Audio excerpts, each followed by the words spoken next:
BB851, turn right, heading 180. Order 14 Papa, turn right 245, report localizer established 27.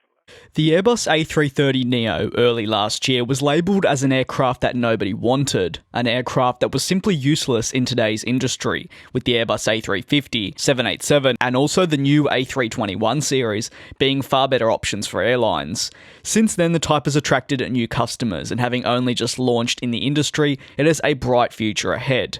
However, if it was truly an aircraft that nobody needed, why did Airbus build it? In today's video, I'll explore that very question, taking a real hard look as to why the A330neo is actually a beneficial aircraft to customers. The Airbus A330neo comes in two variants, the A330-900 and the A330-800, with the A330-300 matching the -900 and the A330-200 matching the -800 for some clarity. The A330ceo was an undeniable success and helped shape the industry to what it is today. The A300 series that formed into the A330 series shaped the Beluga that we also know today, an iconic transporter used to help move key parts of Airbus aircraft to and from factories and also countries. Our first key reason is the Boeing 787. The Boeing 787 is today one of the most popular aircraft out there. It has well over 1,000 orders across its three variants, that being, as a refresher, the 787-8, 787-9 and the oddly long 787-10, which some people have certainly mixed up with the 777. With that many orders, Airbus needed an alternative. It wasn't hard to see where the industry was headed, and the likes of the 787 was that future.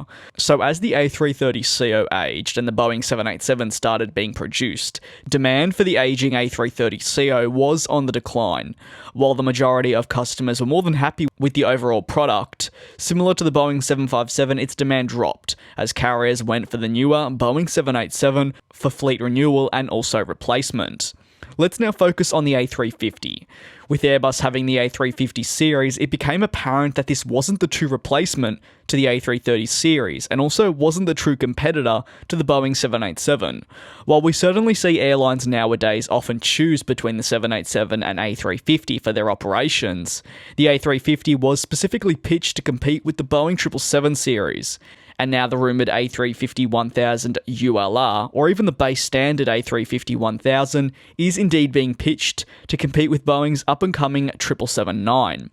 In Airbus's original catalogue, the A350-800 was present, however this quickly became extinct, and the A330neo absorbed any orders that were there. It simply was too small to be in the A350 family. This was truly a major turning point for Airbus, as it signalled the key difference between the A330neo and A350 series. Frankly, the A350-800 was far too similar to the A330neo for it to continue. It was a simple choice of one or the other, and Airbus went with the right option, being the A330neo series. The costs as well were a major factor to Airbus. Unlike a brand new aircraft like the 787 or even the A350, Airbus already had the A330ceo, and as the name suggests, Neo is new engine option, just like the A320neo.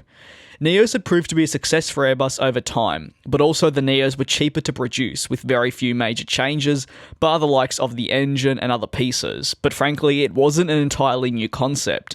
They knew what they were doing when they hit the drawing board. This meant the cost to produce the aircraft was not as high, and making an eventual profit on the program wasn't as high as well. With the simple A330neo being added to their fleet portfolio, Airbus would be able to offer the type for potentially 15 to 20 years or more, and slowly but surely accumulate orders, like it's doing right now, without having a huge risk of, say, needing 2,000 orders for it to break even and be a success for Airbus. With new engines attached as well, and also the increased efficiency that came from this, Airbus believed it would most definitely lure current customers of the A330ceo back to the Neo by adding this efficiency, something nowadays airlines are screaming out for. So ultimately, the A330neo was created for a number of reasons. The fact that efficiency is becoming a major must for carriers meant that re-engineering an already popular aircraft would likely result in customers coming back and reordering the type for their operations. There's also the fact that the A330neo design was based off the current A330ceo, meaning they could reduce costs where possible.